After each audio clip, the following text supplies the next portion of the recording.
changing my relationship with photography and video making to an extent. Not that this requires an announcement or something. I'm just excited to talk about it. And I feel like it might be relatable. Because perhaps you feel stuck or directionless. I felt a little of both, but mostly directionless. So if you'll indulge me, I want to talk about the decisions I've made recently and why. Some things I've tried that didn't work. And why the future feels a bit brighter to me now. And like positive change often does, this starts with pain. But out of the pain comes a whole bunch of clarity. My mother-in-law died last month. That's how this started. When my mom died a few years ago, photography and making videos about photography really helped get me through it. This time around, less so. Nevertheless, I had commitments to fulfill, so I had to pull something together. This is sort of the last video I'm making under the old philosophy, with some bits of the new creeping in. This right here being more of the new. A minimalistic approach to grabbing behind-the-scenes video, using the same camera for both stills and video. No separate behind-the-scenes camera. This is my sick cat, Miyako. She's 13. Why is she sick?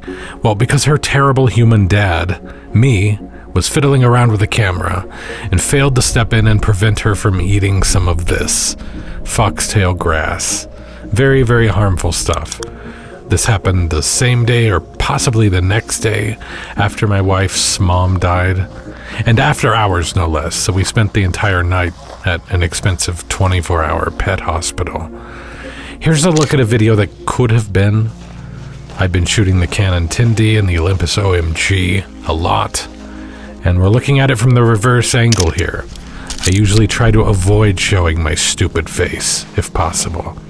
But that's the first thing I tried, feeling the need to do something different for me at least. I figured, what if I just turned the camera around?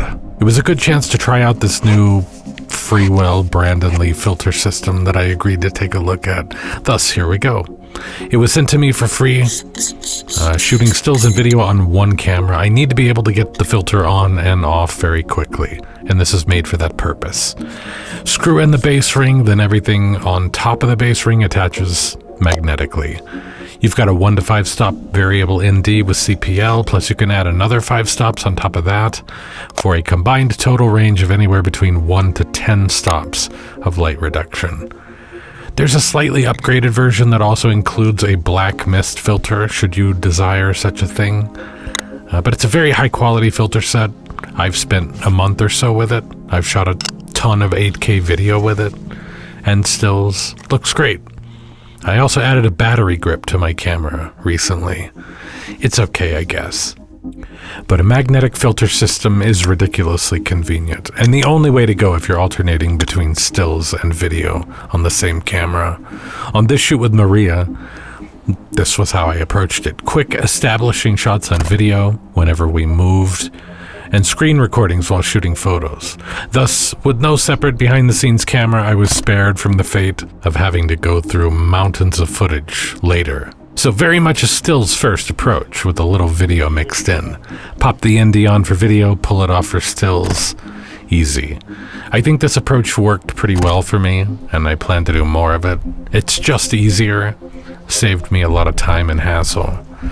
There are stacking limits though, which are worth knowing in advance. You can stack 2 filters on top of the base plate, but no more than 2.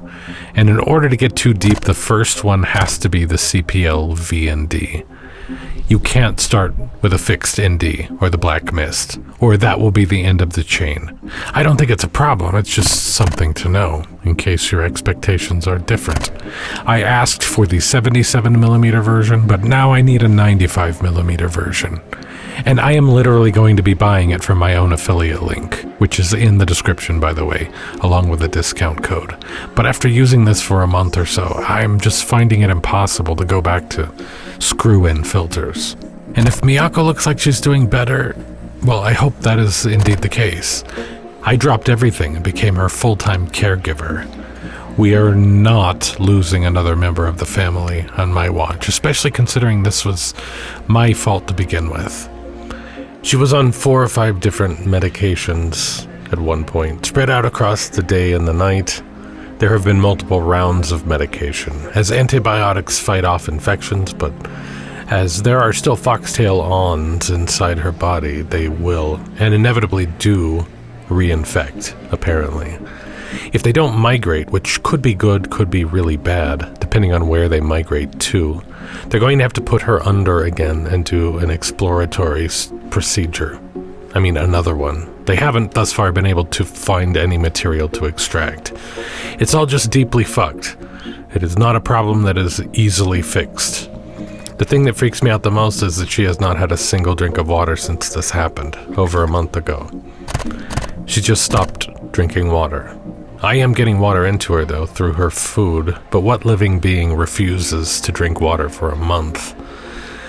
She also sleeps nonstop, so anytime she's up, I'm crawling around on the floor trying to keep her engaged and as active as possible. I could have so easily prevented all of this if I wasn't screwing around with the damn camera. Add this to the list of videos that could have been. Before all of this happened, I was shooting my mom's old film camera an awful lot, having honestly such a good time with it. I've even given serious thought recently to completely ditching digital. 5 or 6 years ago, I was shooting maybe 60% film, 40% digital. But this past month, I've considered going even beyond that, and possibly getting rid of all my digital gear, minus one camera to do DSLR scanning. I could sense that I needed a radical change, and I do, and I've figured out what it is, but alas, film is not it, for many reasons. It's fun though, undeniably fun. So this is where I stood with photography gear as of a month plus ago. My work camera is an R5, a Canon R5. My fun cameras, which I sometimes also use for work, are classic DSLRs, mostly Canon.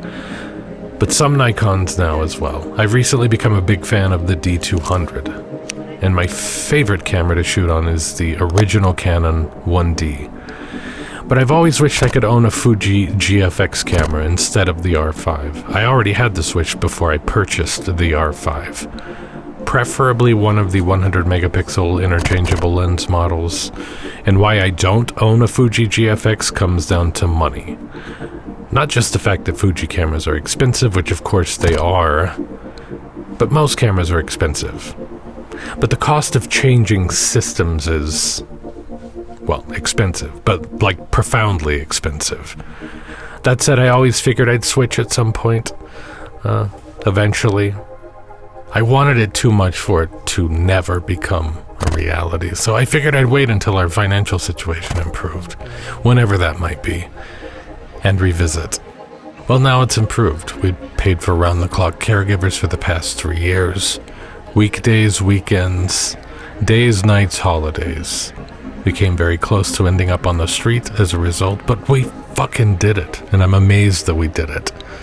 Yes, we're in tremendous debt as a result, but the fire hose of money has been shut off. We'll recover in time. Actually, we're so used to living way below the poverty line, it might not even take that long, a year or less, if we just keep going the way we have been.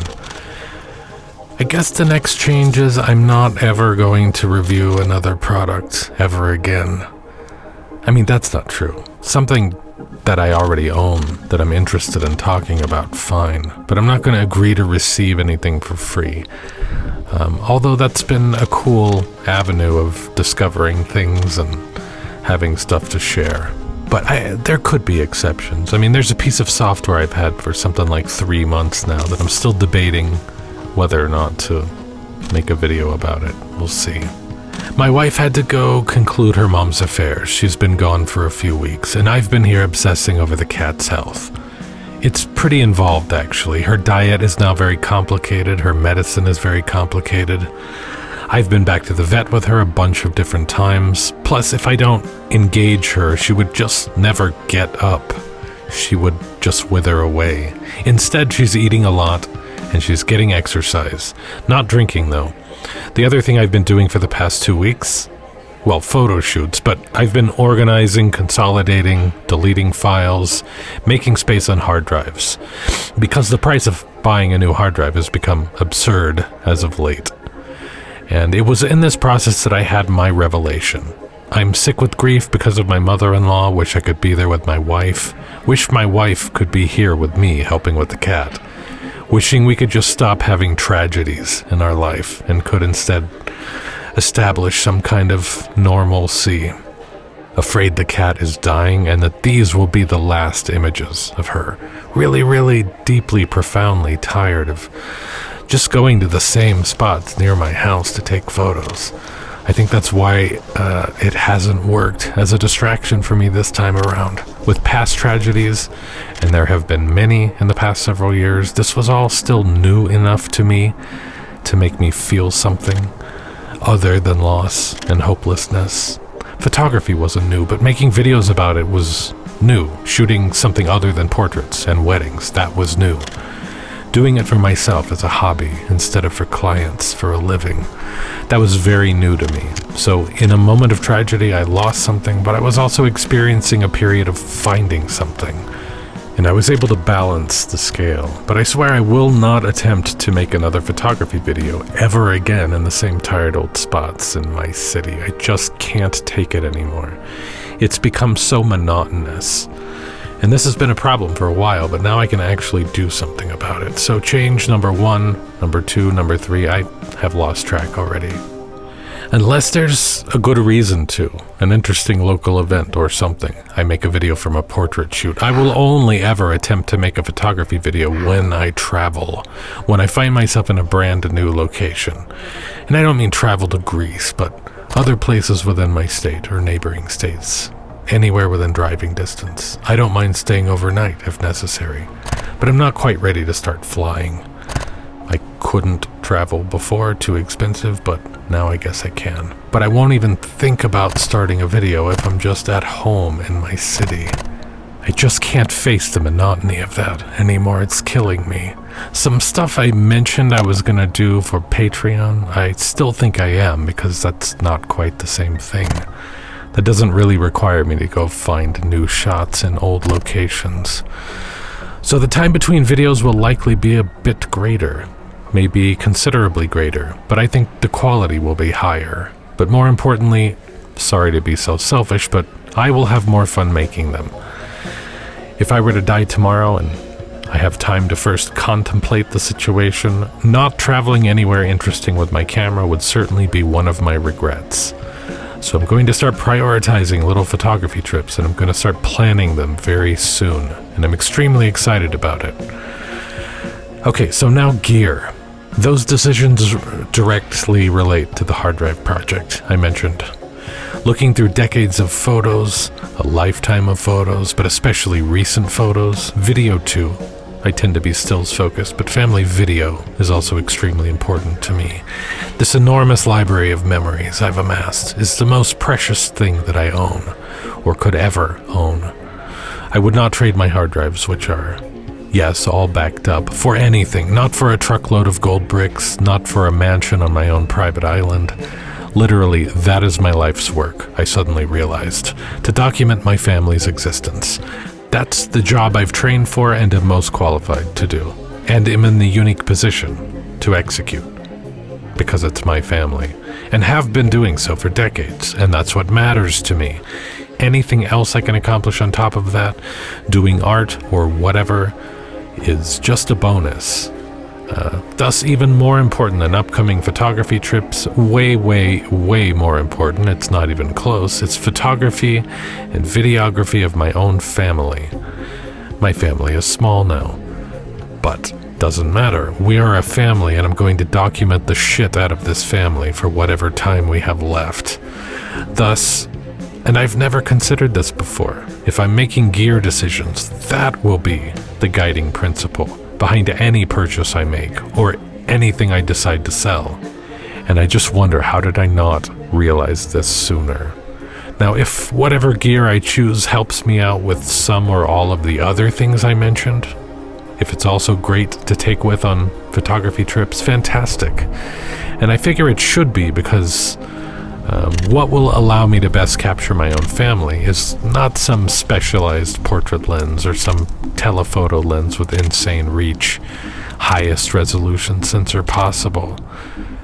vintage optics or film texture. That stuff's cool, and I can consider that stuff down the road, but it's more the practical things that matter. Versatility being really important, I feel. Getting the shot is far more important than making the shot look world class. Because important shots do not become less important because you can't zoom in to 1000% without the image falling apart, nor because the transitions from dark to light are too abrupt, or any of the other silly nonsense I spend too much time worrying about sometimes. So with that in mind, I just can't see a good reason to switch from Canon to Fuji right now, other than just it sounds fun, and it does sound fun. And I see even less reason to switch from Canon to Sony or Nikon, although they might have marginally better stuff. I don't really know, but I have zero brand loyalty. Even so, how much better could it really be?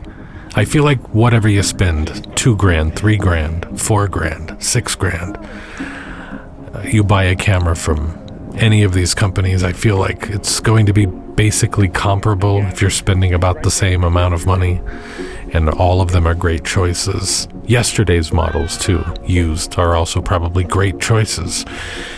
At least going to a Fuji GFX, there's a little bit more of a concrete reason I'd be moving from full frame to something larger than full frame. Call it medium format if you wish, and I'd be gaining all the advantages of a larger sensor. I figured the GFX 100S2, for example, could be my work camera, but could also be my fun camera, because I really like the idea of simplifying. I've been feeling a bit overwhelmed with choices with all the older DSLRs I've got on my shelf. Sometimes I just don't know what to bring to a shoot. I get there and I end up feeling like I made a poor choice, and I'm tired of that feeling. I want to decrease the amount of choices I have to make. So assuming I were to consolidate everything down to one camera, the GFX, it could be my work camera, it could be my fun camera, but could it be my family documenting camera? I mean, yes, of course it could, but would it be the ideal choice for that? I mean, I would say no. The more limited autofocus as compared to modern full-frame cameras, those gigantic 100 megapixel files. I figure the experience of shooting a GFX is a bit more like shooting film, a slower process. And that is exactly what makes a camera fun to me, but fun isn't the goal anymore. So I'm just sticking with my R5, that's what I've decided. I love the low light performance, that helps me get photos and videos of my family that I could not otherwise get. I love the incredible autofocus, which also helps me to get photos and videos of my family that I could not otherwise get.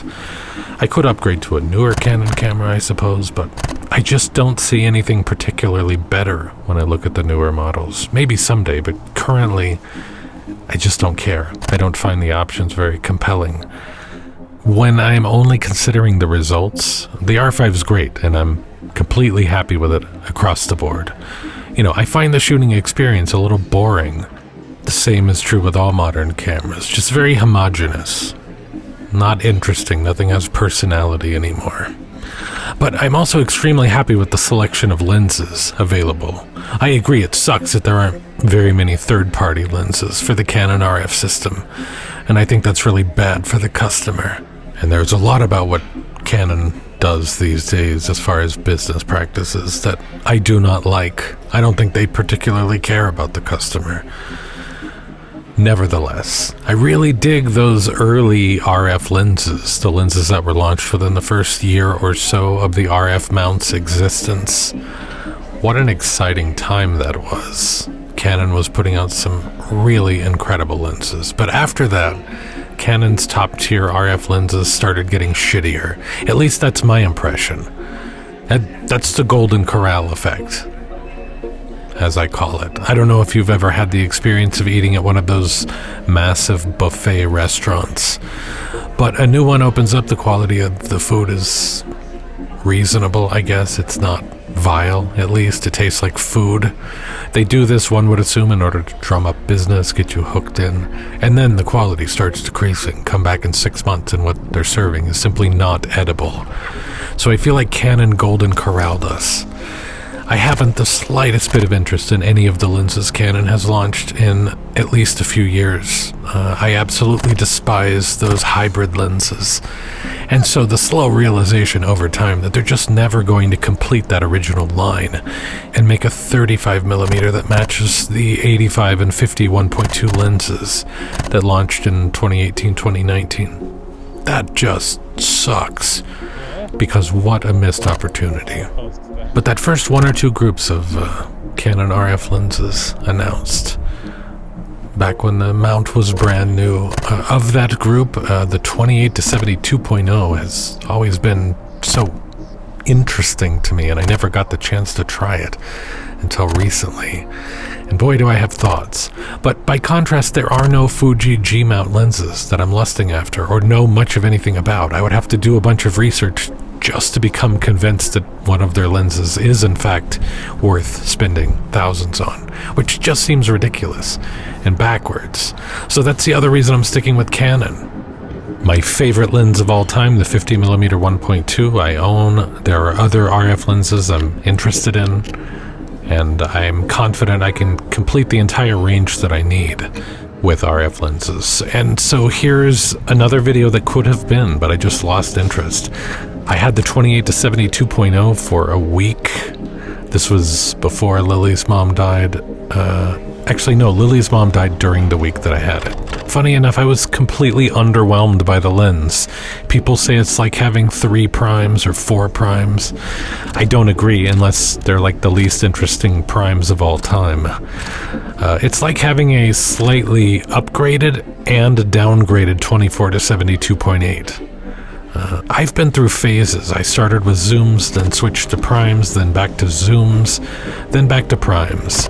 And here's where I'm going with all of this. I'm switching to zooms again, mostly. Well, a zoom, at least for now. Despite the fact that this lens disappointed me, looking back on what I shot with it, maybe 100 gigabytes worth of stuff, probably not quite that much. I realized how much variety I was able to get, and how much it inspired me to keep shooting. No, I didn't get anything that looks like it should hang in a museum, and I don't see this as a lens for high art, though of course art can be accomplished with it or any other lens, but I see this as a very practical lens that can capture basically anything in any situation. It's not going to be as pretty as a prime, but then again, if I were fiddling around with primes, I probably couldn't have gotten most of the shots I got with this lens in the first place, particularly in my dark, cramped apartment. So despite my initial reaction, I ordered one 2, 3, 4 weeks after sending this one back, I think. And when I go on my photography trips, this is the one and only lens I'll be bringing with me. And when I photograph my family, it's probably going to be with this lens 9 out of 10 times. When I'm shooting a client, I'll probably stick with my 50 because that lens is just really special, but it's also limited, and I'm tired of being limited. Anyway, other details I guess I'll figure out along the way, but for now I'm really excited about this plan. Thanks for listening.